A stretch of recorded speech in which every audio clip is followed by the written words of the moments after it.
ব্যৱস্থা লাগে আপোনালোকক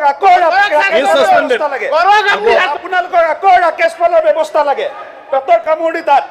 আজিৰ দিনত যদি বিজেপিৰ দিনত এটা চাকৰি পাইছে এচিয়াছে যে গাঁৱৰ মানুহে ৰভা দি ভোজ খায়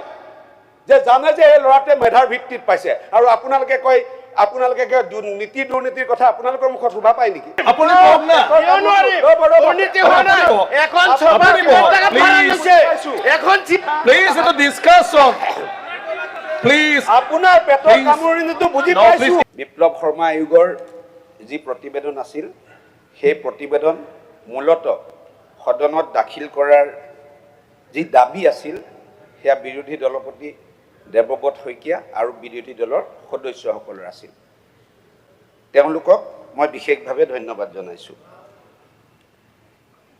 যোৱা 17 তাৰিখে বড়োলেণ্ডৰ বিটিচিৰ আমাৰ এছেম্বলিত যি বিশেষ অধিৱেশন হৈছিল তাত মুখ্যমন্ত্ৰী মহোদয়ে এই প্ৰতিবেদন দাখিল কৰাৰ পিছত বিভিন্ন বিতৰ্কৰ সৃষ্টি হৈছিল সদনৰ ভিতৰৰ কথা নকওঁ মই সদনৰ বাহিৰত কংগ্ৰেছ দলৰ নেতৃত্বই যেতিয়া জুলুঙাৰ মেকুৰী ওলাই পৰিল তেতিয়া সালে বেৰে কুবুৱা কিছুমান কথা মিডিয়াৰ আগতে হওক বিভিন্ন মাধ্যমৰ আগত প্ৰকাশ কৰা আৰম্ভ কৰিলে অধ্যক্ষ মহোদয় সাগৰ মন্থন কৰিবলৈ কংগ্ৰেছ দলে দাবী জনাইছিল সাগৰ যেতিয়া মন্থন কৰা হয় তেতিয়া অকল অমৃত আশা কৰিলে নহব বিখু খাবলৈ ৰেডি থাকিব লাগিব কিন্তু কংগ্ৰেছ দল আজি বিখ খাবলৈ ৰেডি নহয়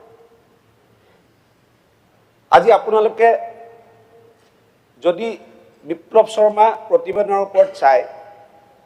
ই কোনো ব্যক্তিৰ বিপক্ষে বুলি আমি নকওঁ এটা ব্যৱস্থাৰ বিপক্ষে আৰু সেই ব্যৱস্থাটো কি আছিল সেই ব্যৱস্থাটো আছিল যে মেধাৰ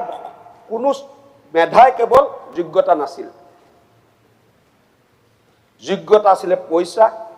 যোগ্যতা আছিল সিফাৰিশ যোগ্যতা আছিল কোনোবা ডাঙৰ মানুহৰ সম্পৰ্কীয় হ'ব লাগিব আৰু এই ব্যৱস্থাটো সৃষ্টি কৰিছিল কোনে এই ব্যৱস্থাটো সৃষ্টি কৰিছিল সেই সময় মুখ্যমন্ত্ৰী তৰুণ গগৈ ডাঙৰীয়া আপোনালোকে তাৰ পৰা আঁতৰি গলে নহব আৰু যেতিয়া আমি কওঁ তেতিয়া কয় যে এজন মানুহ মৃত্যু হল কিয় ক'লে আমাৰ মৃত্যু হোৱা বহুত হিৰো আছে আজি লাচিত বৰফুকনৰ গুণগাথা আমি নাগাওঁ নেকি মৃত্যু হল বুলি বাদ দিছো নেকি ঔৰংজেবৰ অত্যাচাৰৰ কথা আমি নাপাতো নেকি মৃত্যু হল বুলি আমি বাদ দিছো নেকি কাৰণ সেই সময়ত তৰুণ গগৈ ডাঙৰীয়াই দায়িত্বত আছিল কেইবাজনো বিষয়াই ফাইলত মানা কৰাৰ পিছতো সেই বিশেষ ব্যক্তিজনক ৰাকেশ পাল নামৰ বিশেষ ব্যক্তিজনক চেয়াৰমেন পৰ্যন্ত বনাইছিল পৃষ্ঠাই পৃষ্ঠাই লিখা আছে কেনেকুৱা ধৰণৰ ঘটনা হৈছিল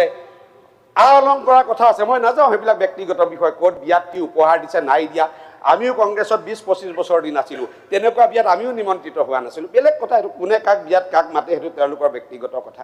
কিন্তু পৃষ্ঠাই পৃষ্ঠাই সেই কথাবিলাক লিখা আছে আজি কংগ্ৰেছ দলে তাৰ পৰা দায় হেৰিলে নহব আজি কেৱল পইচাৰ নামত চাকৰিয়ে এটা ব্যৱস্থা নেকি আমি বহুত সহজ বলে নহব যে পইচা দিলে চাকৰি নহয় ইয়াত ৰাষ্ট্ৰীয় সুৰক্ষাৰ কথা আছে এপিএসসিৰ চাকৰি যদি পইচা দি যদি কোনোবা ৰাষ্ট্ৰীয় সুৰক্ষাটো আঘাত হনাৰ সম্ভাৱনা নথকা নাছিল যদি পইচা বিনত চাকৰি হ'ব পাৰে যদি ৰাকেশ পাল ডাঙৰীয়া ভাতৃৰ প্ৰেছত যদি কুৱেশ্যন পেপাৰ এনসাৰ স্ক্ৰিপ্ট ছপাব পাৰে তেতিয়া হলে কোনোবাইটো ৰাষ্ট্ৰীয় সুৰক্ষাত সুৰঙাও ফুটা উলিয়াব পাৰে কি হেতু আলোচনা কৰা উচিত নহয় নেকি আজি সেই ব্যৱস্থাটোৰ নেতৃত্ব তৰুণ গগৈ ডাঙৰীয়া দিছে কংগ্ৰেছ দলে তাৰ দায়িত্ব ল'বই লাগিব আজি আপোনালোকে চাওক সেই ব্যৱস্থাটোৱে কেৱল পইচাত চাকৰি দিয়া নহয় এটা প্ৰজন্মৰ আশা ভৰসা শেষ কৰি দিছিল এটা প্ৰজন্মৰ আশা ভৰসা শেষ কৰি দিছিল কোনো মেধা সম্পন্ন যুৱক যুৱতীয়ে চাকৰি পোৱাৰ আশাই নাইকিয়া হৈ গৈছিল এটা প্ৰজন্মক ধ্বংস কৰি দিছিল আজি আপোনালোকে কবলৈ বেয়া সদনত আজি ডক্টৰ মৃগেন শইকীয়া এজন চৰকাৰী বিষয়া আৰু এনেকুৱাও নহয় যে commissioner principal secretary additional chief secretary আছে যে সপ্তাহে সপ্তাহে মুখ্যমন্ত্ৰীক লগ কৰিব ব্ৰিফিং দিব ভেটেনাৰী ডিপাৰ্টমেণ্টৰ এজন সাধাৰণ বিষয়া সপ্তাহে সপ্তাহে মুখ্যমন্ত্ৰীক লগ কৰি ব্ৰিফিং দিছিলে চব পৃষ্ঠাই সময় ইমান পৰ্যন্ত কৈছিলে যে অসমীয়া ছোৱালীৰ সতীত্ব হৰণ কৰা হৈছিলে ৰাকেশ পালৰ দিনৰ চাকৰি বিনিময় তাতকে বেয়া কথা আছে নেকি আপোনালোকে কওকচোন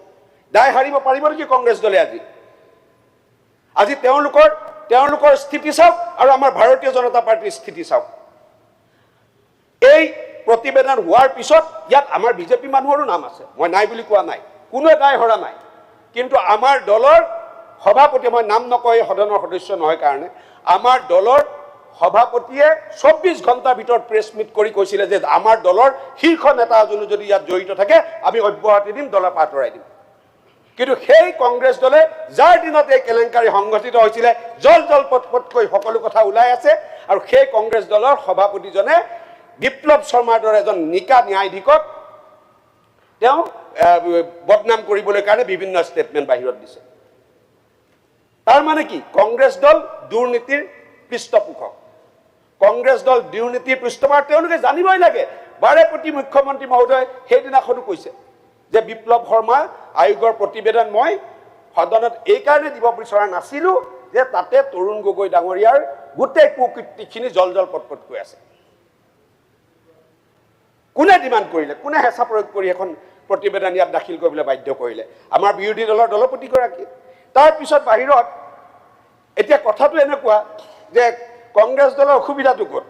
কংগ্ৰেছ দলৰ অসুবিধাটো বৰাৰ লগত গগৈৰ কাজিয়া গগৈৰ লগত শইকীয়াৰ কাজিয়া শইকীয়াৰ লগত হুছেইনৰ কাজিয়া হুছেইনৰ লগত বৰদলৈৰ কাজিয়া এই কাজিয়াৰ পাকচক্ৰত গৈ এতিয়া বিপ্লৱ শৰ্মা আয়োগখনো তেওঁলোকৰ কাৰণে ৰাজনীতিৰ বিষয়বস্তু হৈ পৰিছে আমাৰ কাৰণে ৰাজনীতিৰ বিষয়বস্তু না আমাৰ একদম ক্লিয়াৰ কোনোবা সদস্যই কয়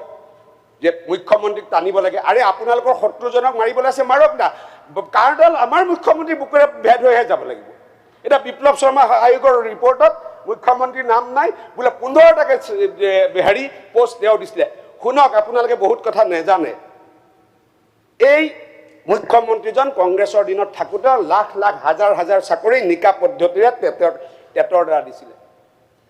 যদি তেওঁ লিষ্ট ভৰাই চাকৰি দিলেহেঁতেন তেতিয়া মেধাৰ ভিত্তিত নিযুক্তি প্ৰক্ৰিয়া তেতিয়া কেতিয়াও নকৰিলেহেঁতেন আজি মুখ্যমন্ত্ৰী মহোদয় বেয়াও পাই মই সুধি লোৱা নাই মই নিজে সাক্ষী আছিলো মুখ্যমন্ত্ৰী মহোদয় আৰু তৰুণ গগৈ ডাঙৰীয়াৰ মাজত কাজিয়াৰ আন এটা কাৰণ আছিলে মেধাৰ ভিত্তিত নিযুক্তি দিয়া যেতিয়া সৰ্বশিক্ষাৰ অধীনত মুখ্যমন্ত্ৰীয়ে দিল্লীত গৈ লিডাৰশ্বিপক লগ কৰিছিলে সেই সময়ত কপিল সিব্বল ডাঙৰীয়া কেন্দ্ৰীয় মন্ত্ৰী আছিলে মই আছিলো প্ৰায় 20,000 পোষ্ট টেটৰ অধীনত চেংচন দিবলৈ সেই সময়ত কপিল সিব্বল ডাঙৰীয়াক অনুৰোধ জনাই চেংচন কৰি আনিছিলে আৰু তাতে ক্ষুণ্ণ হয় যে কিয় এমএলএ মন্ত্ৰীৰ জৰিয়তে মই দিব নোৱাৰিম বুলি তৰুণ গগৈ ডাঙৰীয়াই সোণাপুৰৰ ৰাজহুৱা সভাত মুখ্যমন্ত্ৰীৰ বিৰুদ্ধে বিৰূপ মন্তব্য কৈছিলে ৰেকৰ্ডত আছে আপোনালোকে চাব পাৰে আজি সেইজন মুখ্যমন্ত্ৰীৰ ওপৰত কুৱেশ্যন কৰে যিজন মুখ্যমন্ত্ৰীয়ে চৰকাৰ হোৱাৰ 3 বছৰৰ ভিতৰত 1.5 লাখ এপইণ্টমেণ্ট মেধাৰ ভিত্তিত দিবলৈ সক্ষম হৈছে তেওঁৰ ওপৰত আপোনালোকে প্ৰশ্ন কৰে আজি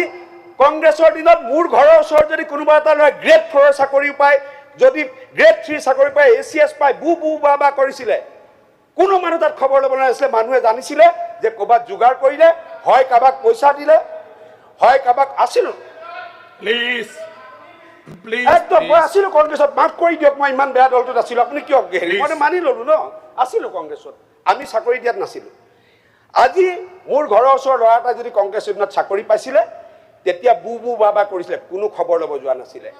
আজিৰ দিনত যদি বিজেপিৰ দিনত এটা চাকৰি পাইছে এচিএছে যে গাঁৱৰ মানুহে ৰভা দি ভোজ খায় যে জানে যে এই ল'ৰাটোৱে মেধাৰ ভিত্তিত পাইছে আৰু আপোনালোকে কয় নীতি দুৰ্নীতিৰ কথা আপোনালোকৰ মুখত শুভা পায় নেকি প্লিজ শুনক এটা হাউচ হয় না আপোনালোকৰ সময়ত ক'বা শুনক আপোনালোকে ক'বা না আৰে প্লিজ সদন হয় কিয় হাত চাপৰি সদন হয় আমি আপুনি কওক না কিয় নোৱাৰিম আপুনি কওক না কিয় নোৱাৰিম দুৰ্নীতি হোৱা নাই এখন সভা আপুনি কওক, এখন প্লিজ এটা ডিছকাছন প্লিজ আপোনাৰ পেটৰ Please. কামুৰণিটো বুজি No, পাইছো please, you are suspended for this আপোনালোকক আকৌ ৰাকেশ discussion. পালৰ ব্যৱস্থা লাগে Suspended. আপোনালোকক আকৌ ৰাকেশ He is পালৰ suspended. ব্যৱস্থা লাগে কৰক আপুনি। আপোনালোকক আকৌ ৰাকেশ পালৰ ব্যৱস্থা লাগে পেটৰ কামুৰণি তাত আকৌ তেওঁক ৰাকেশ পালৰ নিচিনা ব্যৱস্থা লাগে সেইটোতে পেটৰ কৈ থাকক কামুৰণি হৈছে। কৈ থাকক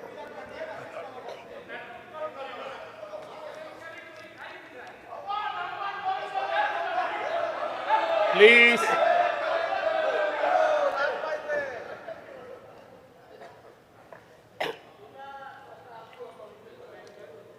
আজি চাওক এইফালে এড্ৰেছ কৰক হয় অধ্যক্ষ মহোদয় বিৰোধী দলৰ দলপতি গৰাকীৰ অনুৰোধত টেবুল হৈছে আৰু আমি কোনো মই বাহিৰৰ কথা কোৱা নাই প্ৰতিবেদনখনৰ ভিতৰত যি আছে সেইখিনিয়ে কথা কৈছোঁ কিন্তু চাওক আকৌ ৰাকেশ পালৰ ব্যৱস্থাৰ দাবীত পেটৰ কামুৰণি কংগ্ৰেছৰ বিধায়কৰ হৈ যায় আৰু তেওঁলোকে অসমত শাসন কৰিব বিচাৰে অসমৰ গোটেই জনজীৱনৰ ব্যৱস্থাটো বিধ্বস্ত কৰি পেলাইছিলে চাকৰিৰ জৰিয়তে গোটেই ব্যৱস্থা তেওঁলোকে শেষ কৰি পেলাইছিলে কিন্তু আজি আমাৰ মুখ্যমন্ত্ৰীয়ে মই আপোনাক এইমাত্ৰ ক'লো যে মেধাৰ ভিত্তিত চাকৰি দিয়াৰ কাৰণে গাঁৱত যদি এজন যুৱকে চাকৰি পায় গাঁৱৰ ৰাইজে ৰভা দি পিনে ভোজ খায় সেই ব্যৱস্থা আজি আমি কৰা হৈছে মই বেছি দীঘলীয়া নকৰোঁ মুখ্যমন্ত্ৰী মহোদয়ে মই ইয়াৰ ওপৰত বিশেষভাৱে কেনেধৰণৰ ব্যৱস্থা লোৱা হৈছে তাৰ ওপৰত মন্তব্য দিব বুলি আশা কৰিলোঁ আৰু মই শেষত এটাই কথা ক'লো যে এইখন ডক্টৰ হিমন্ত বিশ্ব শৰ্মা ডাঙৰীয়াৰ চৰকাৰ ইয়াত কোনো ছেকেণ্ড ডিভিজনে ফাৰ্ষ্ট ডিভিজনক অতিক্ৰম কৰি চাকৰি পোৱাৰ ব্যৱস্থা নাই যি কোনোবা আন্দোলনকাৰী নেতাই হওক সি কোনোবা মন্ত্ৰীয়ে হওক সি কোনোবা বিধায়কে হওক বা ডাঙৰ মানুহে হওক ধন্যবাদ